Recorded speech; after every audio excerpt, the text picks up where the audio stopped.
Assalamualaikum. Apa khabar semua? Nampak tak kat belakang tu? Itulah hasil Kak Anis yang mana Kak Anis buat wainscoting DIY tu kan untuk Hari Raya Haji tahun 2020 ni. Okey, Kak Anis dapat banyak sangat DM, PM daripada kawan-kawan dekat muka buku. Dan Kak Anis nak ucapkan terima kasih banyak-banyak sebab bagi respon, ada yang bagi kata-kata semangat untuk Kak Anis teruskan lagi usaha Kak Anis ini. Okey, yang mana yang tak sempat Kak Anis balas tu, Kak Anis minta maaf banyak-banyak. Kak Anis sebenarnya tak sempat. Yelah kan, buat benda ni pun sebenarnya macam sambilan jugalah, sebabnya sambil-sambil duduk rumah tu dah habis mengemas, dah habis memasak, buat kerja rumah tu kan. Lepas tu sambunglah buat benda ni, macam tu. Okey, ada banyak-banyak soalan yang Kak Anis ada yang dapat jawab, ada yang Kak Anis tak sempat nak jawab. Kak Anis minta maaf banyak-banyak. Kat sini Kak Anis explain lah lagi sekali apa alatan yang Kak Anis pakai masa Kak Anis buat wainscoting DIY ni. Wainscoting ni Kak Anis beli dekat Sungai Buloh. Kedai dia nama Grimac, dekat Sungai Buloh tu. Lepas tu dekat kedai Sungai Buloh tu Kak Anis memang beli yang warna gold. Yang ini Kak Anis beli 3 saiz. Yang ini sebagai Cheryl. Cheryl tu yang tengah-tengah tu yang besar tu. Itu adalah Cheryl. So Kak Anis beli yang ni saiz besar adalah dalam 60mm. Lepas tu yang frame sebelah atas yang luar tu dia saiz kedua. Yang itu adalah berapa? 40mm. Yang mana color yang paling yang belah dalam tu kan, yang kecil tu. Yang kecil tu yang macam ni. Yang ni adalah 10mm saja. Yang ni Kak Anis beli, maknanya Kak Anis beli 3 saiz lah. Okey, semua Kak Anis beli dekat sana. Kenapa Kak Anis pilih warna gold? Sebabnya Kak Anis suka dengan nak lawankan dengan warna coklat. Kak Anis suka macam benda-benda yang ke arah alam semula jadi sikit. Jadinya bila dalam fikiran ni masa nak buat tu kan, sebelum ni dinding tu warna putih, jadinya nampak besar dan kosong macam tu. Lepas tu dah suka pada alam semula jadi rasa nampak gambaran tu warna coklat. Lepas tu nak lawankan dia tu yang Kak Anis pilih warna gold. Itu sajalah. And Kak Anis mula-mula asalnya rasanya macam nak beli daripada Lazada ataupun Shopee, tapi masa tu setiap kali Kak Anis tengok-tengok tu selalu macam Shopee ataupun Lazada dia tulis kat situ out of stock. Tu yang Kak Anis pun macam tak dapatlah nak beli dekat Shopee ataupun Lazada. Tu dapatlah bila browse Google tu, dapatlah dekat yang Grimac dekat Sungai Buloh tu. Okey, material dia ni yang ni adalah PU. Ada dalam Facebook ke dalam Messenger yang Kak Anis ada balas, Kak Anis balas, Kak Anis cakap PVC kan. Minta maaf ya, ni PU. PU. Okay. Lepas tu kenapa Kak Anis pilih material PU adalah sebab dinding Kak Anis ni, rumah Kak Anis ni rumah subsale. Maknanya Kak Anis beli rumah yang lama, lepas tu dia jual macam second hand punya lah macam tu. Jadinya buatan dia tu dinding sebenarnya tak rata. Jadi kalau Kak Anis ambil kayu memanglah jimat, tapi Kak Anis kan buat seorang. Jadinya Kak Anis fikirlah kan, kalau buat seorang dinding ni tak rata, nanti masalah lah pula pada Kak Anis. Jadi Kak Anis pun ambil je lah yang PU ni. Bila PU ni, yang mana yang tak rata, nanti Kak Anis akan pakai lah dalam ni, dia punya filler. Yang ni filler. Tapi buat masa sekarang ni Kak Anis tak pakai lagi lah. Nampak? Yang ni pun Kak Anis beli dekat DIY saja. Okey. Lepas tu yang ni alatan-alatan yang Kak Anis pakai masa Kak Anis buat wainscoting ni, yang ni lah yang Kak Anis bagi tahu lah Kak Anis cerita. Ramai juga yang tanya, Kak Anis macam tak terjawab lagi. Minta maaf lah banyak-banyak Yang nak potong wainscoting yang besar. Yang besar ni maksudnya yang Cheryl ni lah. Yang Cheryl ni, kalau yang besar Kak Anis pakai yang gergaji besar ni, yang datang set ni. Yang ni nama dia Mitre box. Yang ni pun Kak Anis beli dekat kedai wainscoting tu lah, yang dekat Sungai Buloh, kedai Grimac. Yang tu lah Kak Anis beli. Kak Anis pakai yang ini, gergaji ni. Tapi bila yang sampai yang frame yang kecil tu ataupun yang sedang tu, Kak Anis akan tukar kepada yang ini.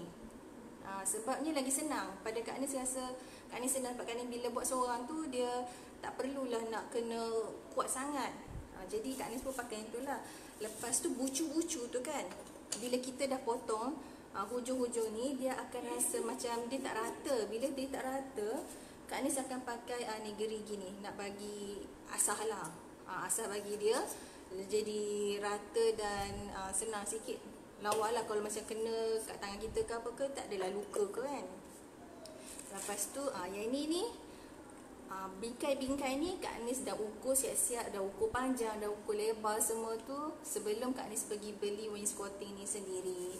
Lagi memang dalam tu awak akan semua kawan-kawan nampak kan Kak Anis pakai yang ni penimbang air, timbang air dia orang panggil. So, yang ni bila Kak Anis akan pakai ni lah, Kak Anis akan make sure kan bubble ni ada dekat tengah-tengah. Kalau macam bila keadaan dia tinggi macam ni, macam menegak kan, bubble itu ada dekat tengah tu. Tu menandakan dia macam straight lah. Tapi sebenarnya biar apa yang akan jadi, ada ketika tu walaupun benda ni dia kat tengah, sebab dinding Kak Anis tak rata, jadinya bila nampak secara kita tengok mata macam ni adalah sengit. Jadi bubble ni kesengit macam tu, baru bila bubble ni sengit macam tu, kita nampak dia jadi tegak. Macam tu lah, sebab tu Kak Anis cakap dinding Kak Anis ni dia special sikit.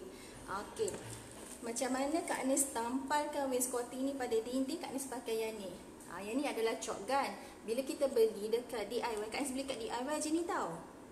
Yelah kan, mana nak dapat bajet mahal-mahal.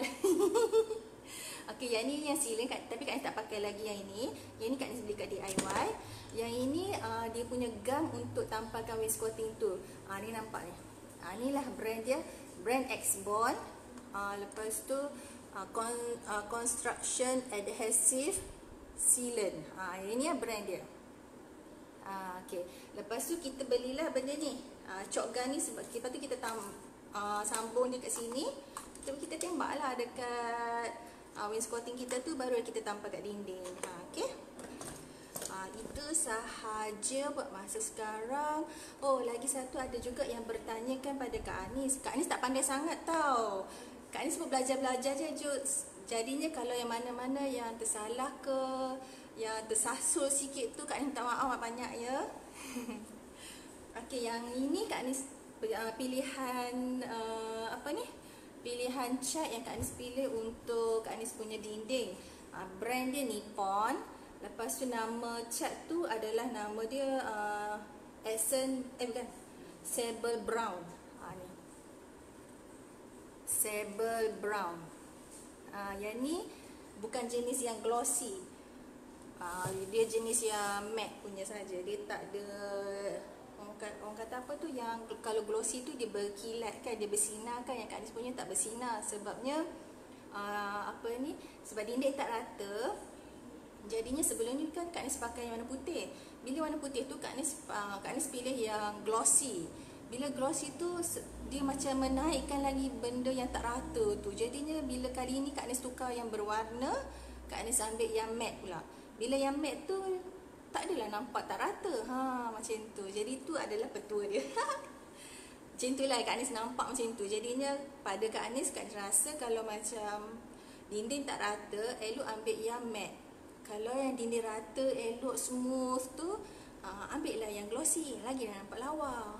Macam tu lah. Okay. Lagi apa lagi? Itu sahaja kan? Ada lagi ke? Kalau ada mana-mana yang tertinggal tu, barang-barang cat tu Kak Anis pakai recycle je. Maksudnya sebelum ni kan Kak Anis dah cat rumah ni warna putih. Jadinya batang-batang cat tu Kak Anis ada lagi. Jadi Kak Anis pakai je lah ni. Nampak tak warna putih-putih dah kelabu, dah rosak. Bukan rosak lah, dia macam dah comot-comot dah kan. Jadinya yang ini Kak Anis tak adalah beli baru. Yang ni Kak Anis beli simpan yang lama tu, Kak Anis pakai je balik. Lepas tu yang walaupun yang cat-cat yang ni pun, batang-batang ni pun Kak Anis pakai yang lama je, tak ada yang beli yang baru pun. Recycle, jimat. Itu sajalah. Nanti kalau ada apa-apa yang Kak Anis tak sempat nak bagi tahu ataupun terlepas pandang, boleh je lah PM Kak Anis. Okay. Tata titi tutu.